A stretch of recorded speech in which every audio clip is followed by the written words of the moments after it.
யோபுவின் புஸ்தகம் 1ஆம் அதிகாரம் அதனுடைய 10வது வசனத்தை வாசிக்கலாம்.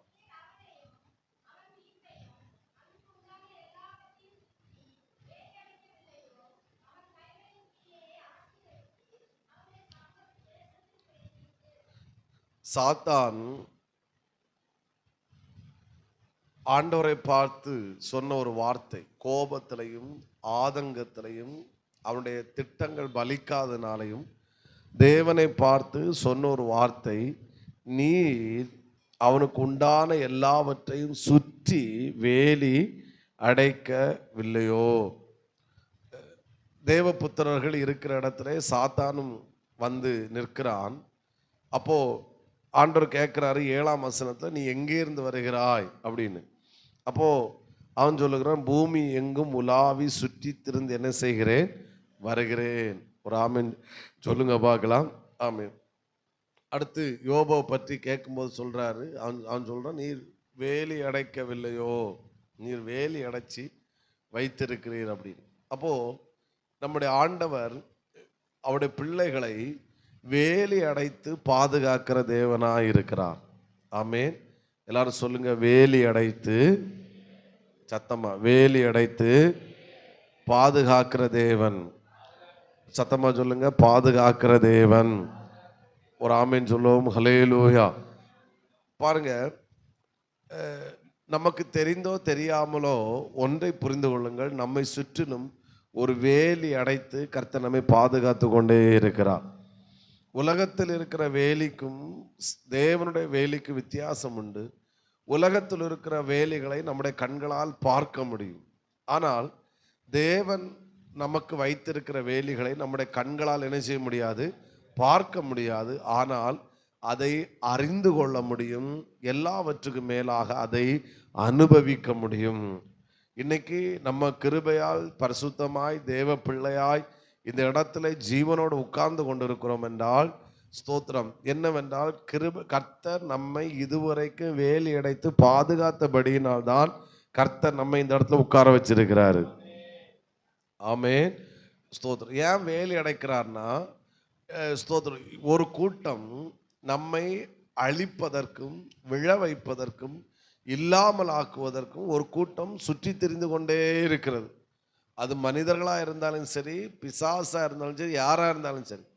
அடிக்கடி நான் சொல்கிற வார்த்தை, நாம் எந்த உலகத்தில் வாழ்ந்து கொண்டிருக்கிறோம் என்றால், ஒரு பக்கம் நாம் முன்னேறி மேலே வருவதற்காக நாம் பிரயாசப்பட்டு மேலே வருகிறோம். இன்னொரு பக்கம் நாம் ஒரு பக்கம் முன்னேறி தடைகளை தாண்டி மேலே வரணும்னு பிரயாசப்படும் போது, இன்னொரு பக்கம் ஒரு கூட்டம் நம்ம கீழே இழுத்து தள்ளுவதற்கு என்ன செய்கிறது, முயற்சி பண்ணுது. அப்போ ஒன்று நம் பிரயாசப்பட்டு முன்னேறணும். இனி ஒன்று, கீழே நம்மளை விழ தள்ளுகிறவர்களையும் மேற்கொண்டு என்ன செய்ய வேண்டும், முன்னேற அவசியமாக இருக்கிறது. யோசேப்பு தான் கொண்ட சொப்பனத்தை குறித்து சாட்சி கொடுக்கிறான். சொப்பனத்தை சொல்லும்போது ஆமேன், அவன் அந்த சொப்பனத்தை அடைய பிரயாசப்படுகிறான் ஒரு பக்கம். இன்னொரு பக்கம் அந்த சொப்பனை எப்படி நிறைவேறும் என்று அவங்க அண்ணன்மார்க பிடிச்சு குழியில கொண்டு என்ன செய்யறாங்க, போடுறாங்க. ரெண்டையும் ஓவர்டேக் பண்ணி தான் யோசேப்பு அந்த லெவல், அந்த அனுபவத்தில், உன்னதமான அனுபவத்திலே அல்லது அந்த சீட்டிலே, அந்த சிங்காசனத்திலே ஒன்று உட்கார வைத்தான். ஒன்றை நீங்கள் புரிந்து கொள்ளணும். ஒன்று, இந்த உலகத்தில் நீங்கள் பிரயாசப்பட்டு தான் மேலே வர முடியும். ரெண்டு, ஒரு கூட்டம் உங்களை கீழே விழத்தள்ள போராடி கொண்டிருக்கிறது. ஸோ ஒரு எக்ஸ்பிரிஷனில் இப்படி சொல்லுவாங்க. நான் கேள்விப்பட்டிருக்கேன். பாஸ்டர் ஜாய்சன் அவங்க ஜாய்சன் பாஸ்டர் அவங்க மெசேஜில் சொல்லியிருப்பாங்க, சொன்ன ஞாபகம் இருக்குது. இன்ஸ்பெக்ஷன் நடக்கும்போது ஒவ்வொரு நாட்டு ஸ்தோத்திரம் நண்டுகளை கொண்டு வச்சுருந்தாங்களாம். ஸ்தோத்திரம். அப்போது மற்ற 2 நாட்டில் உள்ள நண்டுகளையும் மூடி வச்சுருந்தாங்க. அப்போ இந்திய நண்டை மட்டும் என்ன செஞ்சு வச்சுருந்தாங்கன்னா மூடாமல் வச்சுருந்தாங்க.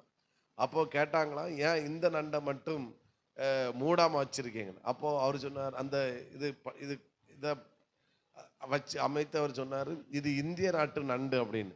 இந்திய நாட்டுக்கு நண்டு விசேஷம் என்னென்னா, ஒரு நண்டு மேலே போச்சுன்னா அடுத்த நண்டு என்ன செய்யணும், பிடிச்சு காலை பிடிச்சி கீழே போட்டுரும். அதனால் மூடி என்ன செய்யலை, தேவையில்லை. நம்ம திறந்து வச்சாலும் சரி, ஒரு நண்டு மேலே என்ன செய்யாது, வரவும் செய்யாது, வெளியே போகவும் செய்யாது. ஏன்னா இது இந்திய நாட்டு நண்டுக்கு அவ்வளோ பெரிய ஸ்பெஷல் என்னும். Hello price. அதனால கீழே ஒரு பக்கம், அது கூட இருக்கிறவங்களா இருந்தாலும் சரி, யாரா இருந்தாலும் சரி, டைரக்டாகவோ இன்டைரக்டாகவோ கீழே விழ தள்ளுவதற்கு முயற்சி எடுக்கிறாங்க. அதையும் தாண்டி தான் நாம் மேலே வருகிறோம். அப்போ இதெல்லாவற்றையும் கர்த்தர் அறிந்தபடியினால தான் தேவன் அவருடைய பிள்ளைகளை வேலி அடைத்து பாதுகாத்து கொண்டே இருக்கிறார். ஒரு ஆமேன் சொல்லுங்க பார்க்கலாம். இந்த வேலி என்பது யோபுக்கு இருந்தபடினாலே சாத்தானாலே நெருங்க முடியும். சுத்தி சுத்தி வருகிறான், சுத்தி கிரவுண்ட, மற்ற மற்ற அந்த காம்பவுண்டை சுத்தி சுத்தி வருகிறாரு. தொட முடியல, நெருங்க முடியல. ஏன்னா கர்த்தர் வேலி அடைத்து வைத்திருக்கிறார். அப்போ முதல்ல சொன்னேன், தேவன் நமக்கு வைத்திருக்கிற வேலி நம்முடைய கண்களால் பார்க்க முடியாது, ஆனால் அறிய முடியும், அனுபவிக்க முடியும். இப்போ இதை அறிய அனுபவிக்க அனுபவிக்க நமக்குள்ள நம்பிக்கை வருது. என்னால் யாரும் சாத்தான் என்னை தொட முடியாது, நெருங்க முடியாது அப்படின்னு. நிறைய பேர் சாட்சியில் சொல்லுவாங்க. எனக்கு அதை கேட்கும்போது அப்படி அப்படி வரும். ஸோ அதை பிடிச்சி கொண்டை பிடிச்சி இழுத்து கீழே உட்காருன்னு சொல்லலான்னு வரணும். ஸோ ஏன்னா எழும்பி நின்று சாத்தான் அப்படி பண்ணினா, இப்படி பண்ணினா, அப்படி இப்படின்னு. ஸோ அது எனக்கு என்னமோ அதை கேட்கும்போது மட்டும் அப்படி ரத்தம் ஸ்தோத்திரம் நம்ம வாயிலிருந்து வரவே கூடாது. நான் சொல்கிறேன், கர்த்தர் நம்மை சுற்றிலும் வேலி அடைத்து வைத்திருக்கிறாரு. ஆமேன். ஆமாம். இங்கே யோபு சொல்கிறான், சாத்தான் என்ன நெருங்கவே முடியலை, தொடக்கவே முடியலை, நீர் வேலி அடைத்து வைத்திருக்கிறீர், என்னால் ஒன்றும் செய்ய முடியலைன்னு சொல்கிறான். ஆனால் கர்த்தர் நமக்கு அதே வேலி நமக்கும் கர்த்தர் வச்சிருக்கிறாரு. ஆனால் நம்ம என்ன சொல்கிறோம், அந்த வேலிக்குள்ளே இருந்துட்டு சாத்தான் தொட்டான், சாத்தான் உள்ளே வந்தேன், அவனே மண்டையில் அடித்து போவான், ஒன்றை நெருங்க முடியும். நான் சுற்றி சுற்றி ஓடியது எனக்காக்கும் தெரியும். நீ சர்ச்சில் மைக்கையும் பிடிச்சிட்டு சாத்தான் சொல்கிறான்னு சொல்லிட்டு அப்பட்டமாக போய் சொல்கிறான்னு சொல்லி சாத்தானே சும்மா இருக்க மாட்டான். ஆமேன்னு சொல்லுங்க பார்க்கலாம். வரைய மாட்டேங்குது, பரவாயில்ல. ஓகே, கர்த்தர் நம்மை ஆசீர்வதிக்கட்டும். ஒரு அலையிலேயே சொல்லுவோம் ஹல்லேலூயா. ரெண்டாவது ஒரு காரியம் கூட, அப்போ இவன் ஆண்டவர் கேட்கிறாரு சாத்தானா பார்த்து, 7ஆம் வசனம், நீ எங்கே இருந்து வருகிறாய் கேட்கிறார். உடனே சாத்தான் சொல்றான், நான் பூமி எங்கு உலாவி சுற்றி திரிந்து வருகிறேன் என்றார். அடுத்து 8, சாத்தானை நோக்கி, என் தாசனாகி யோபின் மேல் கவனம் வைத்தாய். கள்ளன் பொய் சொல்றான் பார்த்தீங்களா. ஏசு ஆண்டவர் கேட்கிறாரு, நீ எங்கே இருந்து வருகிறாய் அப்படின்னு கேட்டா உண்மை சொன்ன என்ன சொல்லி இருக்கணும், நான் பூமி எங்க சுத்தினது உண்மைதான், யோபுக்க வீட்டையும் அவனுக்கு உண்டா சுத்தி சுத்தி பார்த்தேன், ஆனால் என்ன செய்ய முடியல, நெருங்க முடியலன்னு அவன் சொல்லியிருக்கணும். அவன் என்ன சொல்றான், யோபுக்க வீடெல்லாம் சுத்தி சுத்தி வந்துட்டு நெருங்க முடியாம வந்துட்டு ஆண்டவருக்கு முன்னாடி வந்து நிற்கிறான். ஆண்டவர் கேட்கிறாரு, எங்கே இருந்து வர்றா, நான் பூமி எங்க சுத்திட்டு வரேன், யோபுவை பற்றி அவன் சொல்லவே இல்லை. இப்போ ஆண்டவர் தான் அவன்கிட்ட அடுத்து கேட்கிறாரு. ஆமேன். 8ஆம் வசனம், சாத்தானை நோக்கி, என் தாசனாகி யோபின் மேல் கவனம் வைத்தாயோ. அப்போ யோபுவா சுத்தி சுத்தி வந்தது யாரு பார்த்தா சொல்லுங்க, கர்த்தர் பார்த்தார். ஆமேன் சொல்லுங்க பார்க்கலாம். சாத்தானுக்கு தெரியாது, சாரி யோபுக்கு தெரியாது என்ன சுத்தி சுத்தி ஒருத்தன் வந்தான்னு. ஆனா ஆண்டவர் கவனிச்சார். அவன்கிட்ட கேட்ட, நீ எங்கிட்ட வந்தா, அவன் சொன்னா, நான் பூமி எங்க சுத்திட்டு வந்தேன். அடுத்து கேட்கிறாரு, உண்மைதான் சொல்றியா இல்ல யோபோ பார்த்துட்டு வந்தியா? ஆமா, யோபோ பார்த்துட்டு வந்தேன். உடனே சொல்றான், நான் சும்மா வேடிக்கை பார்க்க வரல, அவனு வேலி எவ்வளோ அழகா இருக்கும், ஏதாவது விழத்தள்ளலாம், பாவம் செய்ய வைக்கலாம், ஏதாவது செய்யலான்னு பார்த்தேன், நீர் வேலி அடைச்சி வச்சிருக்கிறீர், அதனால என்னால் ஒன்றும் செய்ய முடியல. ஆமேன்னு சொல்லுங்க பார்க்கலாம். நல்லா கவனிங்க, சாத்தான் நம்மை அறியாமல் நம்மை சுத்துகிறதை கூட தேவன் கவனித்து ஆமே நம்மை பாதுகாத்து கொண்டே இருக்கிறார். ஒத்துக்கொள்றவங்க ஆமேன்னு சொல்லுங்க பார்க்கலாம். அப்படின்னா நம்ம நம்ம படுகிற கஷ்டங்கள் அவருக்கு தெரியாம இருக்குன்னு நினைக்கிறீங்களா? நம்முடைய வேதனைகள், நம்முடைய பாடுகள், நாம் அனுபவிக்கிற இந்த நிந்தைகள் கர்த்தர் அறியாமல் இருக்கிறான்னு நினைக்கிறீங்களா? ஆமேன் சோத்திரம். நமக்கு அறியாமலே சாத்தான் சுத்தி வந்ததை கூட இயேசு கவனித்து அவனை பார்த்து கேட்கிறான், நீ கவனம் வைத்தேன் கேட்ட தெய்வம் அவருடைய பிள்ளைகளாக நாம் கஷ்டப்படுகிறதையும் நாம் அனுபவிக்கிற ஒவ்வொரு சூழ்நிலையும் கர்த்தர் அறிந்திருக்கிறார், பார்த்து கொண்டுதான் இருக்கிறார் என்பதை ஒருபோதும் மறந்து விடக்கூடாது. ஆமேன். நான் சொல்ற இந்த வார்த்தை புரியுதா? நான் இந்த சூழ்நிலையோடு இதை அனுபவிச்சுட்டு இருக்கிறேன். ஒன்றை புரிஞ்சுக்கோங்க, கர்த்தர் அதை அறிந்திருக்கிறார். ஆமேன். நாம் வடிக்கிற கண்ணீர் அவர் அறிந்திருக்கிறார். என்னை பலர் பேசுகிற வார்த்தைகள், நிந்தையான வார்த்தை எல்லாம் கர்த்தர் கவனித்துக்கிட்டு தான் இருக்கிறாரு. அதனால ஒன்றை மட்டும் புரிஞ்சுக்கோங்க. ஒருவேளை நான் கொஞ்சம் ஓப்பனாக விடுற வேடை ஸ்தோத்திரம், ஒருவேளை திருமணத்துக்கான திருமணம் லாங் ஆகும், பேபி டிலே ஆகும், இல்லைன்னா வேற ஏதாச்சும் கடன் இருக்கும், இந்த தேவை இன்னும் சந்திக்கப்படாமல் இருக்கு, பல வருடங்களாக ஜெபிக்கிறீங்க, இன்னும் டிலே ஆயிட்டு இருக்குன்னா நீங்க ஒன்றை மட்டும் நீங்கள் புரிந்து கொள்ள வேண்டும். நான் இந்த கஷ்டத்தை அனுபவித்து கொண்டிருக்கிறேன் என்பதை கர்த்தர் பார்த்து கொண்டு என்ன செய்கிறாரு இருக்கிறார். நேரம் வரும்போது அதற்கான பதிலை கர்த்தர் கண்டிப்பாய் செய்வார். எங்க அக்காவுக்கு மேரேஜ் 29 வயசுல தான் ஆச்சு. எங்ககிட்ட நிறைய பேர் சொல்லுவாங்க, ஊரு பூரா சுத்திட்டு திரியுறீங்க, ஒரு பையனை உங்களுக்கு பார்க்க முடியலையாடா அப்படின்ற மாதிரி எங்கிட்ட கேட்பாங்க. ஸ்தோத்திரம். அங்க போயிட்டு வாரா இங்க போயிட்டு வாரான்னு சுத்திட்டு திரியும், ஒரு பையன் உங்களால பார்க்க முடியலையே. நான் மனசோட நினைப்பேன், சந்தையில வித்திருந்தா காசு கொடுத்து என்ன செஞ்சிடலாம், வாங்கிட்டு வரலாம், எங்க போய் பார்க்க. ஸ்தோத்திரம். ஆனா எனக்கு என்ன அன்னைக்கு அந்த வெளிப்பாடு ஆண்டவர் கிருபையா தந்தான்னு நினைக்கிறேன். எனக்கு அப்பவுமே தெரிஞ்சு நாங்க 3 பேரும் அப்பா அம்மா ஊழியம் செய்யறாங்க, நாங்க 3 பேரும் ஊழியம் செய்யறோம். மேரேஜ் டிலே ஆகுன்றதா எங்களுக்கு தெரிஞ்சதை காட்டில் ஆண்டவருக்கு நல்லா என்ன செய்யும் தெரியும். பின்னதுக்கு நம்ம கவலைப்படணும், பின்னதுக்கு நம்ம ஃபீல் பண்ணணும். ஒரு ஆமேன்னு சொல்லுங்க பார்க்கலாம். அந்த நேரம் வந்தபோது கர்த்தர் ஆச்சரியமாய் அதிசயமாய் என்ன சொல்ல அவரே நின்று நடத்தி தந்தார் அப்படின்னு சொல்ல முடியும். ஆமேன். ஒருபோதும் கிருபையினாலே டென்ஷன் அடிக்கிற ஒரு நிலைமை வரவே இல்லை. ஸோ பேபி இல்லாட்டாலும் நல்லா தெரியும், நம்ம ஊழியம் செய்கிறோம், அவருக்கு தெரியும் அந்த வேதனை கஷ்டம். அந்த நேரம் வரும்போது கையில தர வேண்டியதை அவர் கையில கொண்டு என்ன செய்வார் தருவார். ஏன்னா நான் விசுவாசிக்கிறவர் அவர் இன்னார் என்று நான் அறிந்திருக்கிறேன். ஆமேன். எத்தனை பேர் ஆமேன் சொல்லுகிறீர்கள்? எனவே புலம்ப வேண்டிய அவசியம் இல்லை, துக்கப்பட வேண்டிய அவசியம் இல்லை. அந்தந்த நேரம் வரும்போது கர்த்தர் அந்த காரியத்தை செய்வார். ஏனென்றால் நீங்கள் அனுபவிக்கிற ஒவ்வொரு சூழ்நிலைகளையும் பாடுகளையும் அவர் அறிந்திருக்கிறார். ஆபிரகாம் கிட்ட சொல்றாரு, உன் மகனை கொண்டு நீ பலி செலுத்து. ஒரே மகன் அவருக்கு தெரியும், உன் ஏக மகனும் உன் நேச குமாரனும் ஏக புத்திரனும், அவனை பலி செலுத்து. ஒரு மகனை பலி கொடுத்தா அவன் எவ்வளவு வலிக்குன்னு ஆண்டவருக்கு தெரியாமல் இருக்குமா? ஸ்தோத்திரம். ஒரு ஆமேன்னு சொல்லுங்க பார்க்கலாம். இவன் மோரியா மரன்னு பட்டயத்தை வாங்கினா அவர் அலறிட்டாரு, டேய் கையை நீட்டிராதடா, நான் தந்த வாக்கு தத்தத்தின் சந்ததிடா. ஏன்னா அவருக்கு தெரியுமா, பிள்ளை மரித்தால் என்ன வலிக்குன்னு அவருக்கு தெரியாதா? அப்படி இரக்கம் இல்லாத தெய்வத்தையா நாம் சேவிக்கிறோம்? ஆமென் சொல்லுங்க பார்க்கலாம். நீ இப்பொழுது பயப்படுகிறாய் என்பதை நான் அறிந்திருக்கிறேன். உன்னை வானத்து நட்சத்திரங்களை போலும் கடற்கரை மணலை போலும் உன் சந்ததியை நான் பெருக பண்ணுவேன். புரிகிறவங்க ஆமென் சொல்லுங்க பார்க்கலாம்.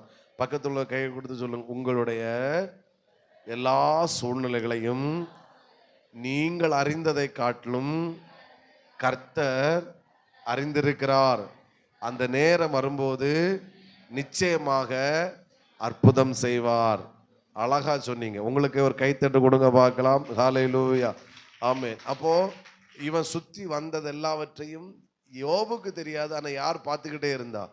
கர்த்தர் பார்த்து, டே கவனம் வச்சியா? இவன் நினைச்சான் பூமி எங்க உலாவித்துனா யோபுவை கவனம் வச்சதை தேவன் பார்க்கல நினைச்சான். அதனால சொன்னா பூமி எங்க தான் சுத்திட்டு வாரேன்னு. அடுத்து கேட்கிறாரு, போய் சொல்லாதடா, யோபுட்ட கவனம் வச்சியா? நீ கவனம் வச்சு, நீ வீடை சுத்தி சுத்தி வந்த நான் பார்த்தேன், சரண்டர் ஆயிட்டு. ஆமா, நீர் வேலி அடைச்சிலாம் வச்சிருக்கீரு. சோத்திரம். ஒரு ஆமேன்னு சொல்லுங்க பார்க்கலாம். ஓகே, நான் ஒரு 5 தலைப்பின் கீழாக நான் வேகமாக சொல்றேன். ஆண்டவர் கிருபை செய்வாராக. வேலிக்கு கொடுக்கப்பட்ட பெயர்கள். ஆமேன். ஒரு நிறைய 4 பெயர்களை ஆண்டவர் கொடுக்கிற வேலி அடைத்து பாதுகாக்கிற தேவன். வேலி அடைத்து பாதுகாக்கிறது. நான் வேகமாக சொல்லி பந்தய அரணைக்கு போக ட்ரை பண்றேன். ஆண்டவர் கிருபை செய்வாராகும். ரூத் 2ஆம் அதிகாரம் அதனுடைய 12வது வசனம். பிள்ளை கூட அதை வசனமா காணாம சொன்னான். யார்? உன் செய்கைக்கு தக்க பலனை கட்டளையிடுவாராக, இஸ்ரவேலின் தேவனாகிய கர்த்தருடைய செட்டைகளின் கீழ். செட் அடைக்கலமாய் வந்த உனக்கு போதும். நீ இப்ப எங்க வந்திருக்கிறான்னா பெத்லகேம் என்கிற செட்டை, இந்த வேலிக்குள்ள நீ என்ன செஞ்சிருக்கிறா வந்தனால அவராலே உனக்கு நிறைவான பலன். நீ வந்தது பெத்லகேமுக்கு அல்ல, நீ வந்தது என்னுடைய வயல் நிலத்துக்கு அல்ல, நீ வந்தது கர்த்தருடைய செட்டைக்குள்ள நீ என்ன செஞ்சிருக்கிறாய் வந்திருக்கிற. அப்போ ஒரு பெயர் செட்டை. செட்டை கோழி அந்த சிறகு செட்டைகளை, கழுகு செட்டைகள் அடைத்து பாதுகாக்கிறது போல. அப்போ ஒன்று வேலி, பைபிள்ல பல பேர் ஒன்று செட்டை அடித்து செட்டை என்ன செய்கிறாரு, செட்டையினால் கர்த்தர் நம்ம வேலி அடைத்து என்ன செய்கிறார், பாதுகாக்கிறார். ஒரு ஆமீன் சொல்லுங்க பார்க்கலாம். ரெண்டாவது எண்ணாகம் புஸ்தகம் 14ஆம் அதிகாரம் அதனுடைய 9வது வசனம். எண்ணாகமம் 14:9. கலகம் பண்ணாதிருங்கள், பயப்பட வேண்டியதில்லை, இரையாவார்கள், அவர்களை போதும் போதும் போதும் அந்த வேடு மட்டும், அவர்களை காத்த அந்த நிழல், அந்த வேடு தான் வர்ணிச்சாதான் என்னது, நிழல். அந்த நிழலுக்கு கீழே இருக்கு. இப்போ மழை பெய்யுது, நம்ம இப்போ அப்படி இருக்கு, இப்போ நம்ம இந்த இந்த நிழலுக்குள்ள இருக்கிறோம். அந்த இதை கூட நிழற்குடை அப்படின்னு தான் சொல்லுவாங்க. அந்த நிழல், அந்த நிழல் அவளுங்க விட்டு போயிட்டு, அதனால நம்ம என்ன செய்யலாம், எளிதாய் மேற்கொள்ளலாம். இன்னொரு வசனம் கூட நம்ம தெரிந்தது வாசிக்கிறோம். சங்கீதம் 91:1, உன்னதமானவரின் சர்வ வல்லவருடைய சத்தம், அந்த வார்த்தை சத்தமானுடைய என்னது, நிழலில் தங்குவான். நிழல். அப்போ நம்ம கர்த்தர் வேலி அடைத்திருக்கிறாருன்னா அவருடைய சட்டைக்குள்ள கர்த்தர் நம்மளை வச்சிருக்கிறாரு, அவருடைய நிழலுக்குள் கர்த்தர் நம்மை வைத்திருக்கிறார். ஆமே. மூன்றாவது ஒரு வார்த்தை கூட அந்த வேலியை குறித்து சொல்லப்பட்டிருக்கு. 31ஆம் சங்கீதம் அதனுடைய 4வது வசனம். அவர்கள் எனக்கு மறைவாய் வைத்த வலைக்கு என்னை நீங்களாக்கி விடும் தேவரீரே, எனக்கு சத்தமா அரண். அரண், அரண்னா மதிர் சுவர், மதிர் சுவர். எனக்கு யாரும் பாதுகாப்பு இல்லை, எனக்கு யாரும் வேலி கிடையாது, கர்த்தர் ஒருவரே, தேவரீரே எனக்கு யாரா இருக்கிறீர், அரணா இருக்கிறீர், மதிர் சுவரா இருக்கிறீர், ஹalleluya, வேலியா இருக்கிறீர். ஒரு ஆமென் சொல்லுங்க பார்க்கலாம். நான் சொல்றேன், நம்ம அத்தனை பேருக்கும் கர்த்தரே அரணா இருக்கிறார். ஒருபோதும் இந்த வசனங்களை கேட்கும்போது தேவனாகிய பாதுகாப்பு, அந்த சட்டை, நிழல், அரண், இதை தாண்டி வேற எதை நம்ம தேடி போக தேவையில்லை. இதெல்லாம் நமக்கு என்ன செய்கிறது, இருக்கிறது. ஆமே. ஒரு வார்த்தை கூட சொல்லுகிறேன். யோபு 10ஆம் அதிகாரம் அதனுடைய 12வது வசனம். இன்னொரு பேர் கூட அந்த வேலிக்கு இன்னொரு பேர் சொல்லப்பட்டிருக்கு.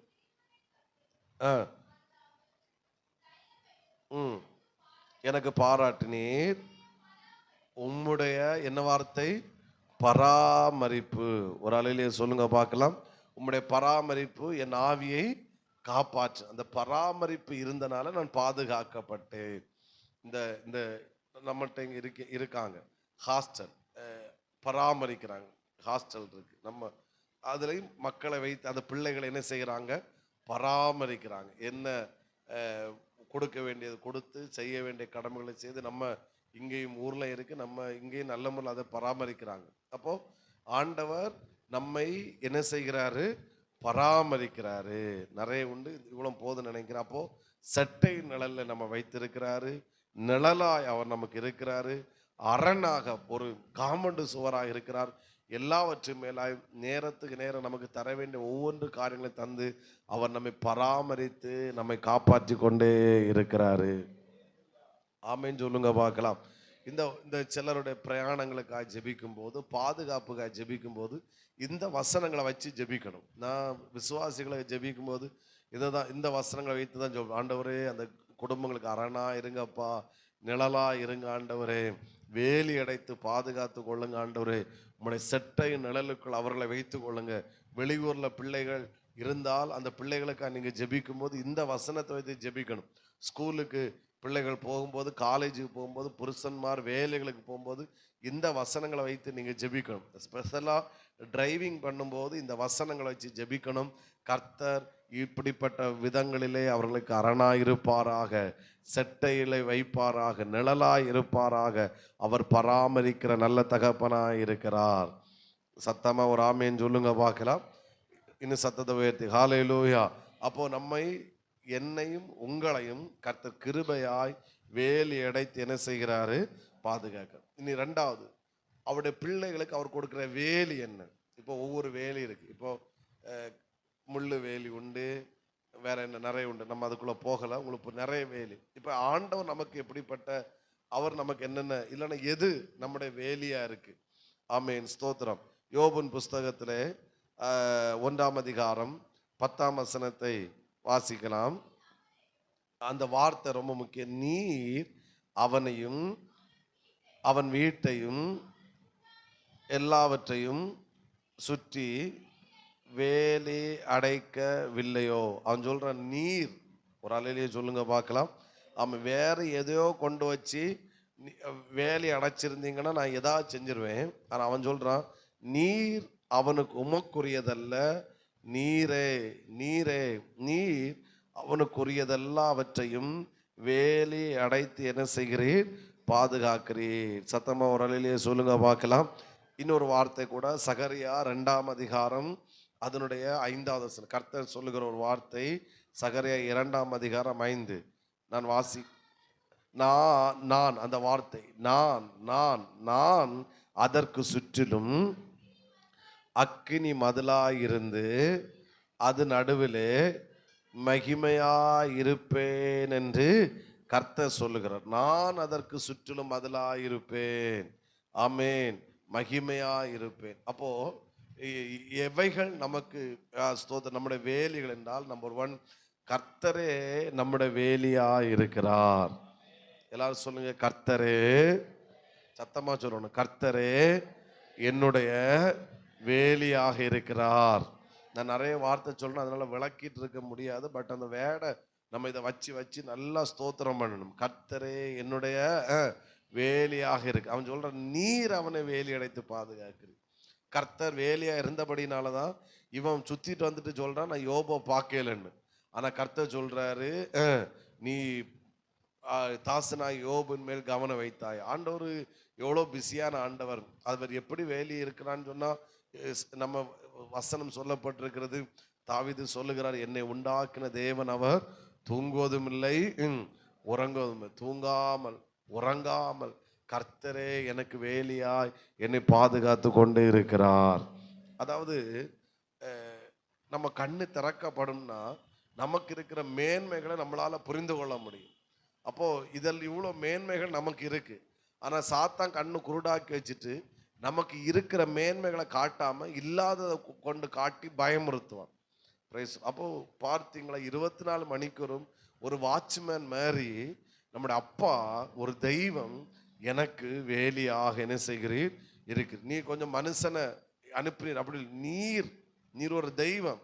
ஆனா நீரே அவனுக்கு எப்படி இருக்கிறீர், வேலி அடைத்து இருக்கிறீர். நீர் வேலி அடைத்து பாதுகாக்கிறீர். ஆமேன்னு சொல்லுங்க பார்க்கலாம்.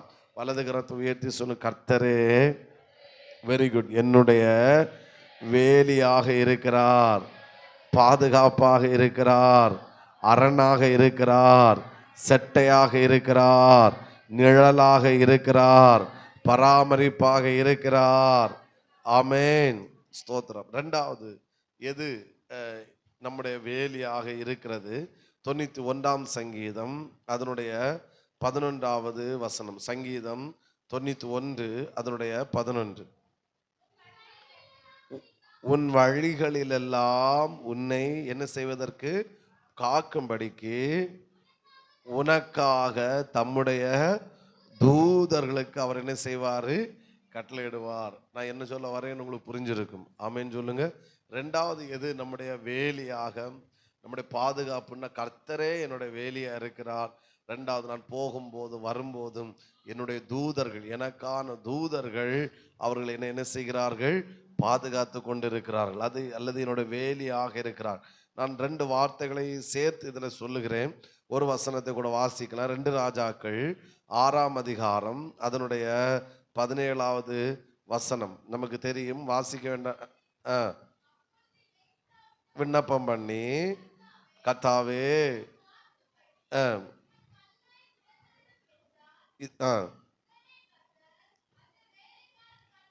திறந்தார், இதோ எலிசாவை சுற்றிலும் அக்கினிமயமான குதிரைகளாலும் ரதங்களாலும் அந்த மலை நிறைந்திருக்கிறதை அவன் என்ன செய்தான், கண்டான். நான் இந்த 2 வார்த்தையும் சேர்த்து ஒரே வார்த்தையை சொல்லுகிறேன். தேவ தூதர்களும் அவனுடைய சேனைகளும் நம்மை சுற்றிலும் கர்த்தர் வேலி அடைத்து பாதுகாத்து கொண்டிருக்கிறார். ஆமென். சத்தமா ஒரு அல்லேலூயா சொல்லுங்க பார்க்கலாம். கண் திறக்கப்பட்டவன் வேலியை பார்ப்பான், கண் திறக்கப்படாதவன் எதிரியை பார்ப்பான். எதிரியை அவனுக்கு கண்ணுக்கு சீரிய ராணுவம் தெரிஞ்சிச்சு, ஐயோ பட்டயம் தெரிஞ்சிச்சு, அவங்களோட பலம் தெரிஞ்சிச்சு, அவங்களோட வல்லமை தெரிஞ்சிச்சு. அப்படி ஆனா கண் திறக்கப்பட்டவனுக்கு சீரிய ராணுவம் தெரியல, அவர்களுடைய பலம் தெரியல, அவருடைய எண்ணிக்கை தெரியல. கண் திறக்கப்பட்டவனுக்கு தெரிந்தது அவனை சுற்றிலும் இருக்கிற அக்கினிமயமான குதிரைகள், ரதங்கள். சத்தமா ஒரு ஆமென் சொல்லுங்க பார்க்கலாம். அந்த மலையினாலே நிறைந்திருந்ததை அவன் கண்டான். இப்போ பார்த்தா சீரிய ராணுவத்தை காட்டிலும் அவனை சுற்றிலும் இருந்தது மலையே நிறைந்திருக்கிற அளவுல கர்த்தர் அவர்களை வைத்து பாதுகாத்தார். நான் கேட்கிறேன், எலிசாவை சீரிய ராணுவம் நெருங்க முடிந்ததா? தொட முடிந்ததா? ஏதாவது செய்ய முடிஞ்ச? அவங்க ராணுவம், இவனோ சாதாரணமான ஒரு எளிய ஒரு மனிதன், தீர்க்கதரிசி. ஒரு ஆமென் சொல்லுங்க பார்க்கலாம். நெருங்க முடியல. ஏன் நெருங்க முடியல? தேவதூதர்களும் அவருடைய சேனைகளையும் வைத்து கர்த்தர் பாதுகாத்தார். ஆமென். புரிகிறவங்க ஒரு அல்லேலூயா சொல்லுங்க பார்க்கலாம். ஆமென். இனிமே நம்ம வாயில இப்படிப்பட்ட வார்த்தை வரக்கூடாது. ஸ்தோத்திரம். அவன் பிசாசு வந்து அப்படி பண்ணிட்டான். நான் சொல்றேன், எத்தனை வேலி, கர்த்தரே நமக்கு வேலி. அதுக்கடுத்து ரதங்கள், குதிரைகள், தேவ தூதர்களை கொண்டு கர்த்தர் நம்மளை என்ன செய்கிறாரு? உன் வழிகளில் எல்லாம். அப்படின்னா அர்த்தம் என்ன? நான் போகும்போதும், நான் வரும்போதும், நான் செல்லும் போதும், நாம் இருக்கிற ஒவ்வொரு இடங்களிலும் கர்த்தர் அவருடைய தூதர்கள் நம்மோடு கூட பிரயாணம் பண்ணி கொண்டே இருக்கிறார்கள்னு விசுவாசிக்கிறவங்க சத்தமா ஒரு ஆமென் சொல்லுங்க பார்க்கலாம். நான் எதிர்பார்த்த சத்தம் வரல, போட்டு இனி கேட்க மாட்டான். ஆமென். தூதர்கள் நம்மை சுற்றிலும் என்ன செய்யறாங்க? வேலி அடைக்கிறாங்க. பிள்ளைகளை சுற்றி, பிள்ளைகளுக்காக நான் ஜெபிக்கும் போது சொன்னேன், ஆண்டவரே நீரே ஜெபிக்கும் போது ஜெபம் பண்ணி, நாளைக்கு ஸ்கூலுக்கு போகும்போது எங்கிட்ட அனுப்புறீங்களான்னு தெரியல, நீங்களே ஜெபம் பண்ணி அனுப்புங்க. உங்களுக்கு ஒரு பாஸ்டர் ஜெபம் பண்ற காரணம் பெற்றோர் தலையில கை ஜெபம் பண்றதா பெரிய ஆசீர்வாதம். அதையும் ஓட்டாக் பண்ணி அனுப்புறீங்கன்னா அனுப்புங்க, பரவாயில்ல, நான் ஜெபம் பண்ணி விடுறேன். ஆனா நீங்க தலையில கை ஜெபம் பண்றதும் பெரிய பிளஸ்ஸிங். ஆண்டவரே தூதர்களை கொண்டு என் பிள்ளைகளை பாதுகாத்து கொள்ளுங்கப்பா. நீரே எங்க பிள்ளைகளுக்கு யாரா இருங்க? பாதுகாவலாய் வேலியா இருங்க ஆண்டவரே. நம்ம ஆராதிக்கிற தேவன் எவ்வளவு நல்ல தேவன். ஆமென். உம்மை அப்பான்னு கூப்பிடுவேன், உம்மை அம்மான்னு கூப்பிடுவேன். சத்தமா உம்மை அப்பான்னு கூப்பிடுவேன், உம்மை அம்மான்னு கூப்பிடுவேன். வலது கரத்தை உயர்த்தி உம்மை அப்பான்னு கூப்பிடத்தான் ஆசை, உம்மை அப்பான்னு கூப்பிடவா. Very good. உம்மை அம்மான்னு, எஸ், உம்மை அம்மான்னு கூப்பிட. நான் நிறைய சொல்லணும், அதனால தான் நான் வேகமாக போயிட்டு இருக்கிறேன். ஏன்னா கம்யூனியன் அடுத்து உங்களுக்கு எக்ஸாம் இருக்கிறனால தான் நான் ரொம்ப ஸ்பீடாக போயிட்டு இருக்கிறேன். ஆனால் ஒவ்வொரு வேடம் நோட் பண்ணுறீங்கன்னு நினைக்கிறேன். ஆமேன். நல்லா இதை வச்சு நல்லா ஸ்தோத்திரம் பண்ணுங்க. ஆமேன். அப்போது தேவனே என்னோட வேலியாய் பாதுகாப்பாக இருக்கிறாரு. தூதர்களும் அவருடைய சேனைகளும் என்னுடைய கர்த்தர் வேலி அடைத்து பாதுகாக்கிற. மூன்றாவது இன்னொரு வேலி, அப்போஸ்தலர் ஆமேன் 12ஆம் அதிகாரம் அதனுடைய 5ஆம் வசனத்தை வாசிக்கலாம். அப்படியே பேதுரு சிறைச்சாலையில் காக்கப்பட்டிருக்கையில் சபையார் அவனுக்காக தேவனை நோக்கி ஊக்கத்தோடு என்ன செய்தார்கள்? ஜெபம் பண்ணினார்கள். ஆமாம். 7ஆம் வசனம்.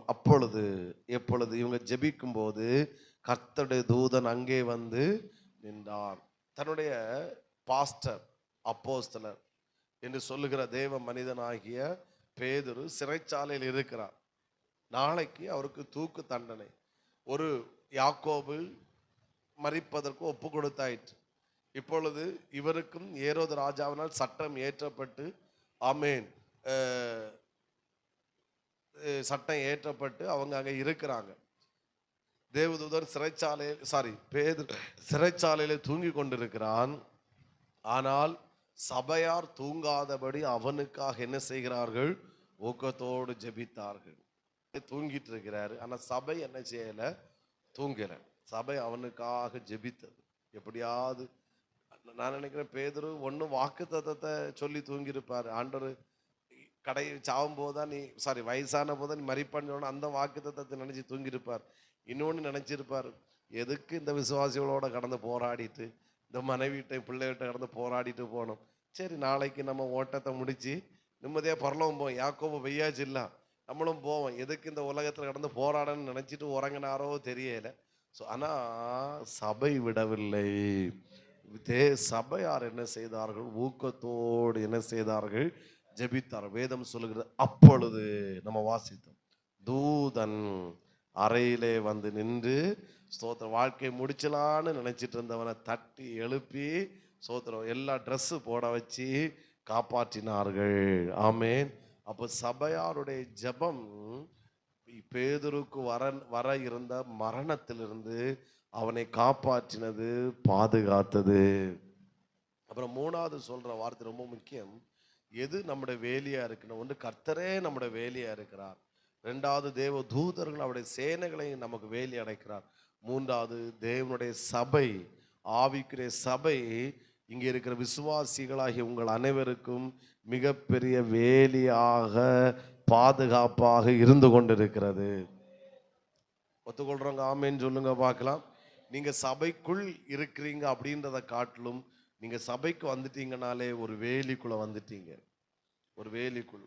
அதுதான் போவாஸ் ரூத்தை பார்த்து சொல்றான், நீ பெத்லெகேமுக்கு வந்துட்டால, எங்க தோட்டத்துக்கு நீ வந்துட்டால. அவன் சொல், நீ எங்கிடத்துல வந்தது, அவருடைய செட்டைக்குள்ள நீ வந்திருக்கிறாய். வந்தனால உனக்கு நிறைவான பலன் உண்டாவதாக. வந்துச்சா இல்லையா ரூத்துக்கு? போன வாரம் தான் நினைக்கிறேன் நம்ம தியானிச்சோம். சத்தமா ராமேன்னு சொல்லுங்க பார்க்கலாம். இன்னும் சத்தமா ஹல்லேலூயா. நல்லா புரிஞ்சுக்கணும், நீங்க ஒரு ஆவிக்கிற சபையில கண்டிப்பா அங்கம் வகிக்க வேண்டும். அதில் எந்த மாற்று கருத்து இல்லை. நீங்க வகிக்கும் போது உங்களை அறியாமலே அந்த சபையின் மூலம் உண்டாகிற பாதுகாப்பு உங்களுக்கு வந்து கொண்டே இருக்கிறது. நீங்க தூங்கும் போதும், நீங்க உறங்கும் போதும், இதை விட்டு வெளியே போயிட்டீங்கன்னா, வேலியிலண்டு வெளியே போயிட்டீங்கன்னு அர்த்தம். அதுக்கப்புறம் கண்டிப்பாய் தப்பன்னை கூட இழப்புகளை சந்தித்து தான் ஆகணும். இளையகுமாரன் அப்பாவுக்கு வீட்டில் இருந்தான், இருக்கிற வரைக்கும் வேலிக்குள்ளதான் இருந்தான். அப்பாவுக்கு வீடுன்னா வேலிக்குள்ள இருந்தான். அவன் வெளியே போகும்போது கையில பணம் இருந்துச்சு, எல்லாம் இருந்துச்சு. ஆனா நமக்கு தெரியும், ஒரு கட்டத்துல சாப்பாட்டுக்கு வழி இல்லை. ஏன் போகும்போது அப்பா வெறுமையாட்ட அனுப்பினார்? இல்லை. உன் கையில பணம் இருந்துச்சா? இருந்துச்சு. சொத்து இருந்தா இருந்துச்சு. நண்பர்கள் இருந்தாங்களா? இருந்துச்சு. எல்லாம் இருந்துச்சு. அப்ப ஏன் இன்னைக்கு நடுத்தரில் வந்து நிற்கிறா? வேலியை விட்டு வெளியே போயிட்டான். அப்பான்ற வேலியை விட்டு என்ன செஞ்சிட்டான்? வெளியே போயிட்டான். பரிதாபம். நகோமி ஸ்தோத்திரம், அவள் பெத்லெகேம்ல இருக்கிற வரைக்கும் அவன் வேலிக்குள்ளதான் இருந்தான். அவள் சொல்லும் போது, அவள் போயிட்டு வரும்போது இப்படி சொல்ல, நான் நிறைவுள்ளவளாய் போனேன். அப்போ இப்போ வந்த பிறவாக்கும் தெரியுது, நான் போகும்போது நிறைவுள்ளவனாய் போனேன். ஆனா போகும்போது அவளுக்கு அவ என்ன சொன்னா, இங்க ஒண்ணுமே இல்லை, பெத்லெகேம்ல ஒண்ணுமே இல்லை, சாப்பாட்டுக்கே வழி இல்லை, தானியம் இல்லை, தேசத்துல மிகப்பெரிய பஞ்சம். புலம்பிட்டு தான் புருஷனாரையும் மக்களையும் ரெடி பண்ணிட்டு கூட்டிட்டு போயிருப்பான் மோவாபுக்கு. ஆனா வந்த பிறகு சொல்றா, போகும்போது சொன்னவன் ஒண்ணு இல்லைன்னு சொன்னவன் இப்போ வந்தோடனே சொல்றா, நான் இங்கிட்டு போகும்போது எப்படி போனேன்? பேசுங்க, சொல்லுங்க அந்த வார்த்தை, நிறைவுள்ளவளாய் போனேன். போகும்போது என்ன சொன்னீங்க? பெத்லெகேம்ல சாப்பாடு இல்லை, உறவு இல்லை. நீ பெத்லெகேம் விட்டு போனதுன்றதுக்கு அர்த்தம் என்னன்னா, நீ வேலியை விட்டு போயிட்டா. வேலியை விட்டு போயிட்டா. சபை என்கிற வேலி, பெத்லெகேம் சபை என்பது ஒரு வேலி. அதை விட்டு நீ போனனால ஸ்தோத்திரம், உன் புருஷனை நீ இழந்தாய், 2 ஆண் பிள்ளைகளை இழந்தாய். கடைசியில் நீ திரும்ப அந்த வேலிக்குள்ள வந்தனால கர்த்தர் திரும்பவும் உன்னை கர்த்தர் வாழ வைத்தாரு. ஒத்துக்கொள்றவங்க சத்தமாய், புரிகிறவங்க ஆமேன்னு சொல்லுங்க பார்க்கலாம். ஆமே. நம்ம சர்ச்சில் அப்படி இதுவரைக்கும் நீங்க மேன்மையா கருதுறீங்கன்னு நினைக்கிறேன். ஒருபோதும் ஆவிக்குரிய சபையை விட்டு இங்க இல்லைன்னா இன்னொரு ஏதோ ஒரு ஆவிக்குரிய சபையில் இருக்கணும். சண்டே சர்வீஸ் நீங்க இங்க அட்டன் பண்ணலாம்னா பரவாயில்ல, வேறு ஏதாவது ஒரு ஆவிக்குரிய சபையில நீங்க அந்த சண்டே என்ன செஞ்சிருக்கணும்? இருந்து கர்த்தரை ஆராதிக்கணும். நீங்க ஒரு சபையை விட்டு நீங்க போயிட்டீங்கன்னா ஒன்ன புரிஞ்சுக்கோங்க, நீங்க வேலியை விட்டு வெளியே என்ன செய்றீங்க? போனீங்கன்னா அதுக்கப்புறம் நிலைமை ரொம்ப பரிதாபம், ரொம்ப கஷ்டம். ஒரு ஆவிக்குரிய சபையை விட்டு வெளியே போய் நல்லா இருந்தேன்னு ஒருத்தர் சொன்னதான் ஏன் நான் பார்த்தது கிடையாது. ஆனா சபையாக வேலிக்குள் வரும்போது உங்களை அறியாமலே பாதுகாப்பு இருக்கிறது. அரண் இருக்கிறது. கர்த்தரே வேலி அடைத்து பாதுகாக்க. சபையை எப்படி பார்க்கணும்னா உங்களுடைய ஒரு அரணாய் பார்க்கணும், உங்களுடைய ஒரு வேலியாய் பார்க்கணும். ஒவ்வொரு சண்டே நீங்க இங்க ஆராதிக்க ஆராதிக்க ரிஸ்க் எடுத்து வர்றீங்க, முடியாம இருக்கிறீங்க, சிலதை கேன்சல் பண்ணிட்டு வரீங்க. எனக்கு தெரிஞ்சு சிலர்லாம் மூக்கு இழுத்து இருந்தீங்க. ஆமே, அப்போ சளியோட வந்து உட்கார்ந்துருக்கீங்க. ஆனால் இந்த வேலைக்குள்ள வர்றதுனால இதனால உங்களுக்கு ஆசீர்வாதமும் மேன்மையும் தான் உண்டாயிருக்கும். ஒத்துக்கொள்றவங்க சத்தமா ஆமேன்னு சொல்லுங்க பார்க்கலாம். இன்னும் சத்தமா ஹல்லேலூயா. அப்போ சபை என்பது நம்முடைய, காது கேட்கல, வேலி. சபை என்பது என்ன? நம்முடைய வேலி. கர்த்தர் வேலியா இருக்கிறாரு, தூதர்களை கொண்டு வேலி அடைக்கிறாரு.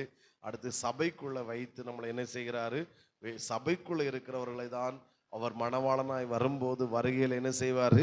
எடுத்துக்கொள்ளப்படுவார். ஆமேன்னு சொல்லுங்க பார்க்கலாம். ஓகே, மூணாவது, ஊத்ஸ் தேசத்துல இருந்த எல்லாரையும் கர்த்தர் வேலி அடைத்தாரான்னு கேட்டா எனக்கு சொல்ல தெரியாது. ஆனால் என்னால தைரியமா சொல்ல முடியும், யோபுவை கர்த்தர் என்ன செய்தாரு? வேலி அடைத்தார்.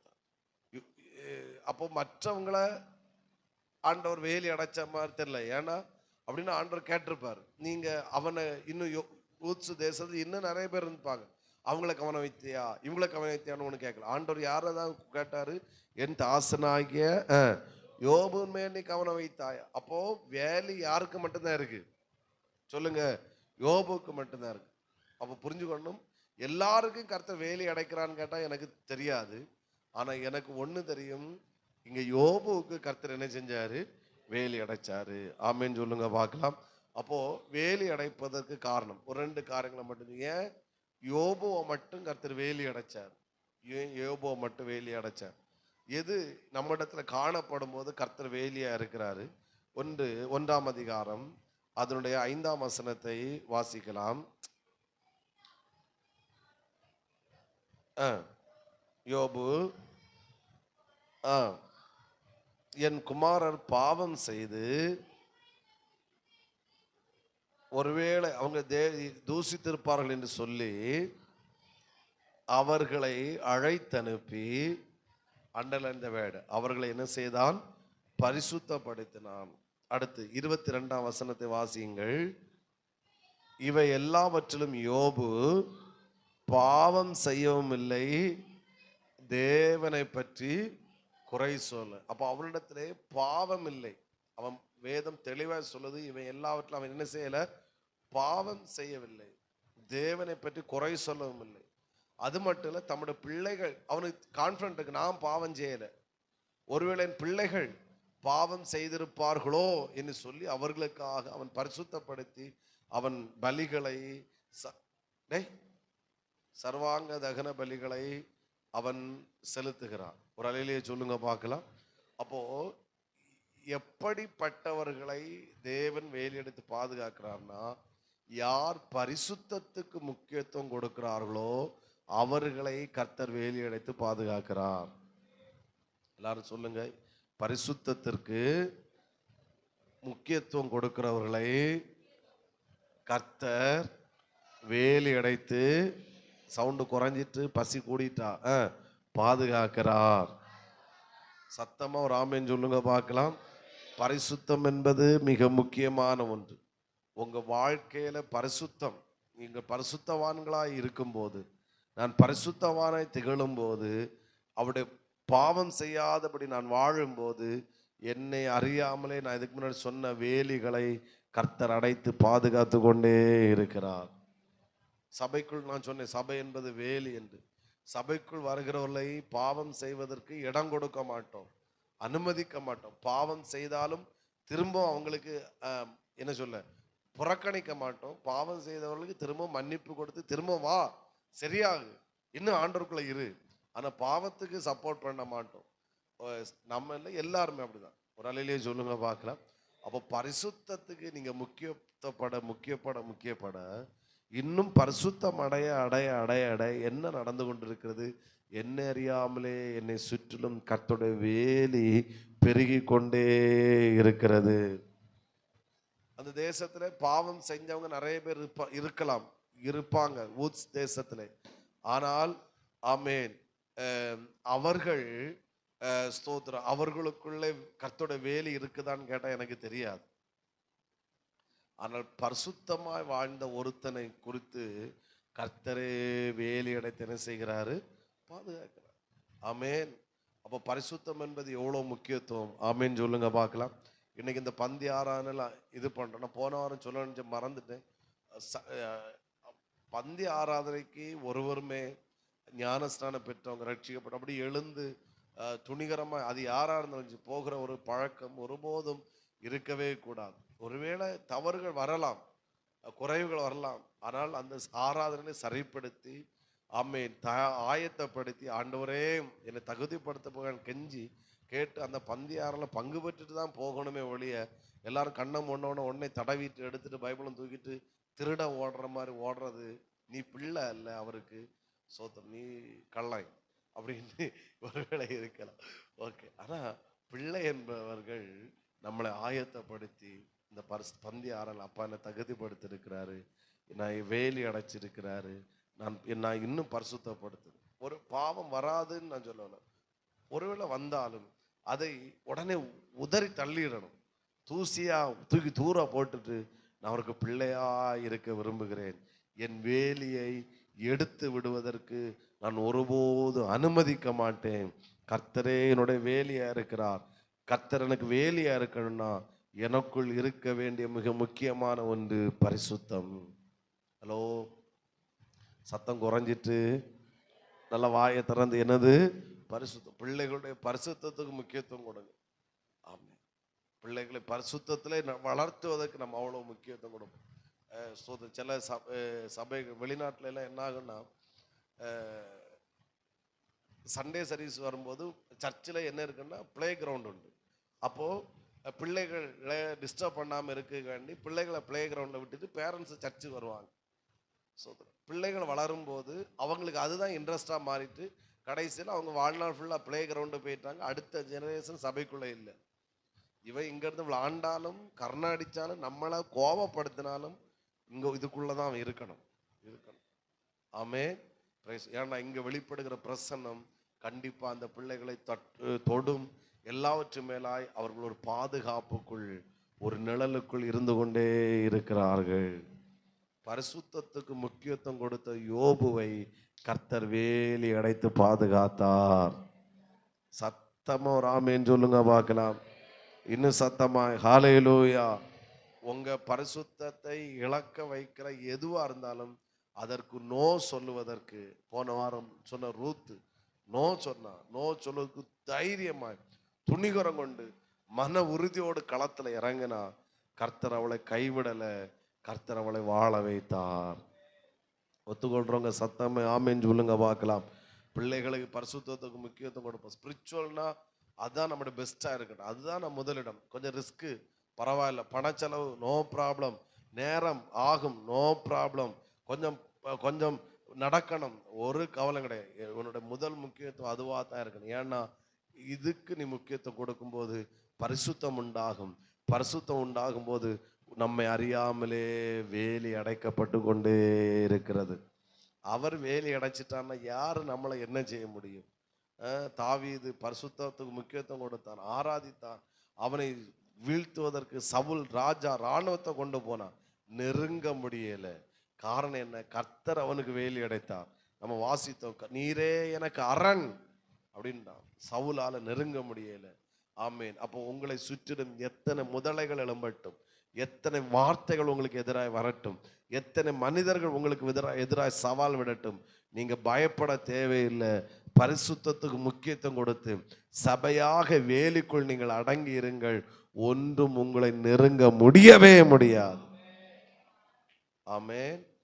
ரெண்டாவது, ஆமேன், யோபுக்கு ஆண்டவர் முக்கியத்துவம் கொடுத்த காரணம் 8ஆம் வசனத்தின் முதல் வார்த்தையை வாசியுங்கள். யோபுன்னு சொல்லல, தாசன்னு சொல்லல, என் தாசனாகிய யோபுன் மேல் கவனம் வைத்தார். அவன் யாரு? அவன் எந்த யோபுன்னா என்னுடைய யோபு.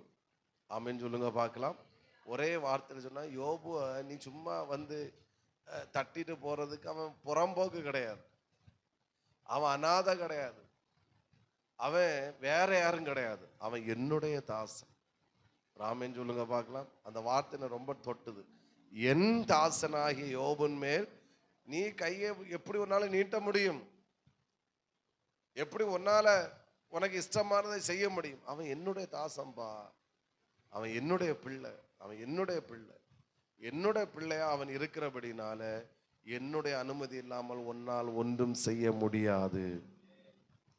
நான் ஆண்டோட பிள்ளைன்னு சொல்றவங்க சத்தமா ஒரு ஆமென், இன்னொரு ஹல்லேலூயா.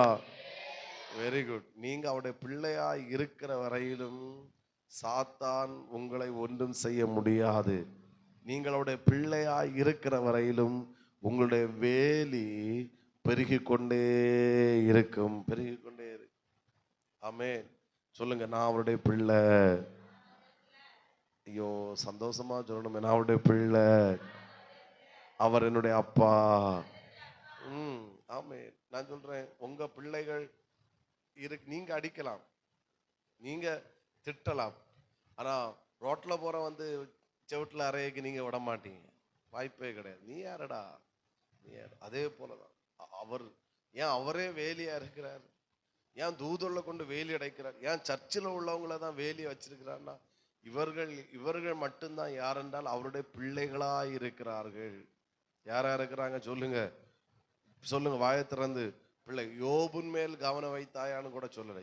என் தாசன், என் தாசன், என்னுடைய பிள்ளை, அவன் மேல நீ கவனம் வச்சியாடா.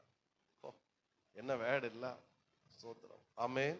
அதனால ஆவிக்குரியவங்களை யாராவது டச் பண்ணுனா நம்ம பயப்பட தேவையே இல்லை. யூத ராஜசிங்கம் பார்த்துக்குவாரு, அவரு பார்க்க வேண்டியது அவரு பார்ப்பார். ஆமென்.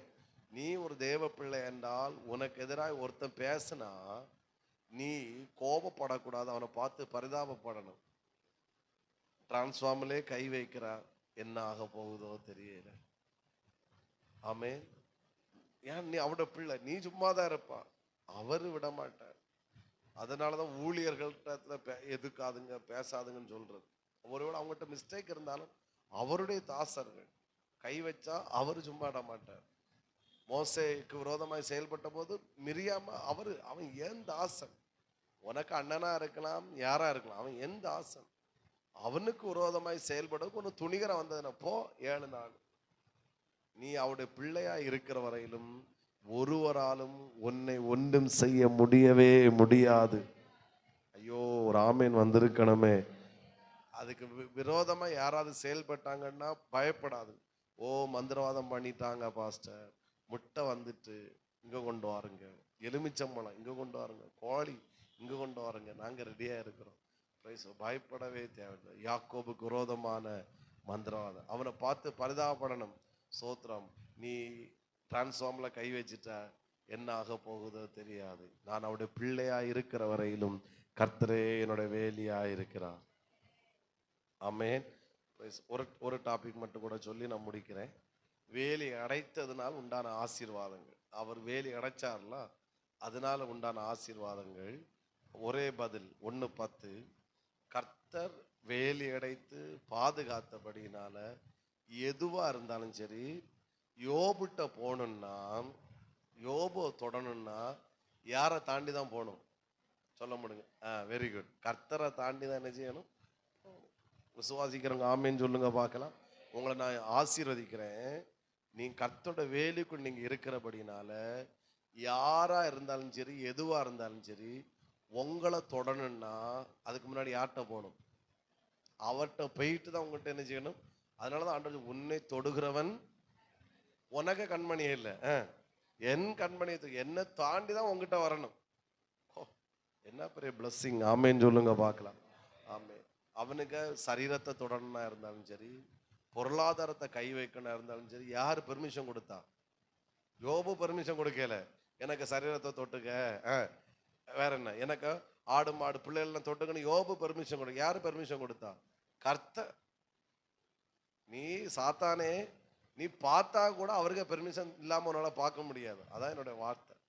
பின்ன எங்க கை வைக்கிறது, பின்ன எங்க நெருங்கிறது. ஆமேன்னு சொல்லுங்க பார்க்கலாம். யாராவது ஏதாவது சொல்லியிருப்பாங்கன்னு சொல்லி சிந்தையில யாராவது இன்னைக்கு இருந்திருப்பீங்கன்னா உங்களை பார்த்து தான் கர்த்தர் சொல்றாரு, எதுவா இருந்தாலும் என்னை தாண்டி தான் உங்ககிட்ட வரணும், அதனால நீ கவலைப்படாத, சோர்ந்து போகாத, தைரியமாயிரு. யோபோடு இருந்த கர்த்தர் உன்னோடு கூட நான் இருக்கிறேன் என்று கர்த்தர் வாக்கு கொடுக்கிறாரு. ஆமென்.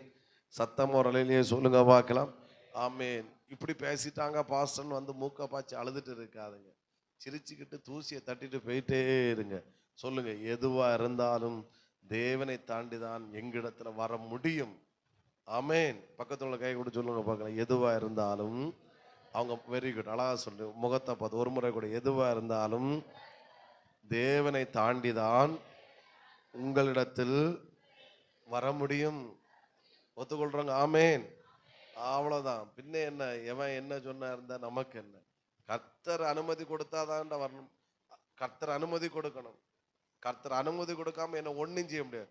கொஞ்சம் டீப்பா சொல்றேன். உங்க வீட்டுல உள்ளவங்க கூட, உங்க புருஷன் கூட, உங்க மனைவி கூட, உங்க மாமனார் மாமியாரோட ஒரு ஏதாவது சொன்னா கூட அவருக்கு அனுமதி இல்லாம இங்க என்ன செய்ய முடியாது. இல்லைன்னா வாய் பேசுறாங்கன்னா வாய் அப்படியே மூடி வச்சிருவாரு. சோத்திரம். வேண்டாம், எனக்கு அப்படி இல்லை. அவன் உனக்கு இஷ்டத்து பேசி கொண்டு நாக்கு நான் தரல. அங்க பேசணும்னா என்னை தாண்டிதான் நீ அங்க போகணும். அவன் எனக்கு அப்படி இல்லை. என்னை ஆராதிக்கிறவள், எனக்காக வாழ்கிறவள், பரிசுத்தத்தை முக்கியம் கொடுக்கிறவள். மற்றவங்களை போல என் பிள்ளை அநாதை கிடையாது, புறம்போக்கு கிடையாது. எல்லாரும் இது பண்றதுக்கும் அவன் என் பிள்ளை. ஒரு அலையிலேயே சொல்லுங்க பார்க்கலாம். சாத்தானால நெருங்கவே முடியல, நெருங்கவே முடியல. உங்களை நான் ஆசீர்வதிக்கிறேன். எதுவா இருந்தாலும் கர்த்தரை தாண்டியே உங்களிடத்தில் வருவதாக. அதுதான் வர முடியும். இந்த வேலியை விட்டு போயிடாதுங்க. ஆமே, நம்மளால நின்றுகிட முடியாது. அடுத்து நான் சொல்ல வேலி சரி. ரெண்டாவது, அவனை உலக பிரகாரமாகவும் ஆவிக்கிற பிரகாரமாகவும் கர்த்தர் ஆசீர்வதித்து வச்சிருந்தார். வேலி வச்சனால அவன் பாவம் செய்யல, உத்தமன், சன்மார்க்கன், நீதிமான், பொல்லாப்புக்கு ஆண்டவர் பட்டியலே கொடுத்துருக்க. ஏன் உத்தமனா இருக்க காரணம் என்ன? பரிசுத்தமான இருக்க காரணம் என்ன? பாவம் செய்யாத காரணம் இல்லை, நீதிமான இருப்ப காரணம் இல்லை, பொல்லாப்புக்கு விலகிறவனா இருக்கிற அப்படின்னு காரணம் இல்லை. ஒரே காரணம், கர்த்தர் என்ன செஞ்சாரு?